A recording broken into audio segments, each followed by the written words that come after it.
Bonjour à toutes et à tous et bienvenue dans ce deuxième thème du programme d'histoire consacré au XVe et au XVIe siècle et dans lequel nous allons aborder le temps des réformes religieuses.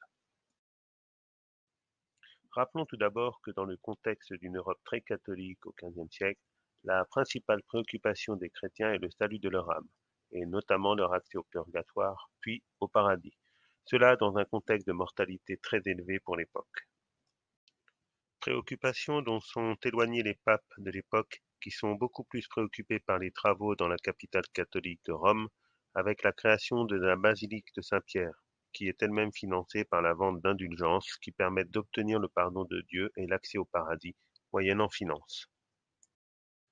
Les humanistes de l'époque, eux aussi critiques envers l'Église, comme Érasme, répondent aux aspirations populaires par la traduction de Bible en langue vernaculaire, c'est-à-dire populaire, et non pas en langue latine qui est celle des élites, afin de satisfaire les préoccupations spirituelles des fidèles.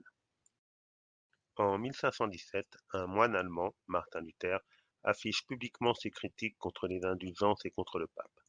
Il est excommunié en 1521, il n'est donc plus catholique. Protégé par Frédéric III de Saxe, il est à l'origine d'un nouveau christianisme, ce qu'on appelle le protestantisme. D'autres protestantismes vont se développer au cours du XVIe siècle. Citons le cas de l'anglicanisme, mis au point par Henri VIII dans son opposition contre le pape, ce qui lui a valu une excommunication, mais aussi le calvinisme qui se développe en France et en Suisse. Dans le même temps, l'Église catholique se réforme aussi de l'intérieur. En témoigne la création de la Compagnie de Jésus, appelée jésuite, par Ignace de Loyola, organisation reconnue en 1540 par le pape Paul III comme essentielle pour évangéliser les populations. Ce même pape, Paul III, est à l'origine de la reconquête catholique, qu'on appelle aussi la contre-réforme, avec la mise en place d'une assemblée des évêques, le concile, réuni plusieurs fois à Trente en Italie du Nord entre 1545 et 1563.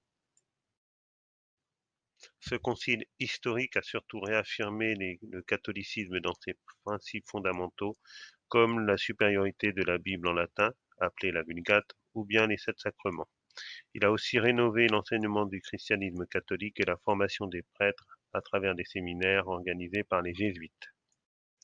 Le XVIe siècle a donc été marqué par une division du christianisme en Europe, division que n'ont pas su empêcher les humanistes qui, malgré leurs idéaux, se sont laissés déborder par les guerres entre les différents courants chrétiens.